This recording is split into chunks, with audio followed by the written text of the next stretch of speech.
राम जी, गोरखपुरिया भौजी की इतना मिर्ची क्यों लगा रहे? रुपतारा ब्लॉक है ना, गोरखपुरिया भौजी के आज मिर्ची ठूसेंगे ठूसेंगे, क्योंकि भैया महादेव बहुत गंद गाली दी, इस वजह से रुपतारा ब्लॉक उसको ज़्यादा मिर्ची लगाएगी।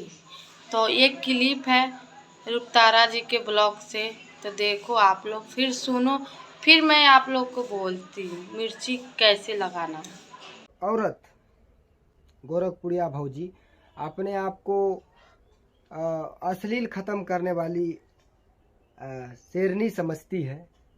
हकीकत में वो शेरनी नहीं है, बिलाए है। वो कुछ भी हो। और एक बात बता दें कि उस दिन का ये बात हम क्यों बोल रहे हैं। हमने कहा वो टीआरपी यानी सॉरी व्यूज का जो है ना, गोरखपुरिया भौजी व्यूज के चक्कर में मरती है। तो रियल बात है भाई, मरती है वो व्यूज के लिए मरती है, व्यूज के लिए ही वो मरती है। एक आप क्लिप देख के आपको समझ में आ गया है, यही रुपतारा ब्लॉक से बोल रहे हैं विकास और रुपतारा कि तुम व्यूज के लिए गिरी हुई औरत हो।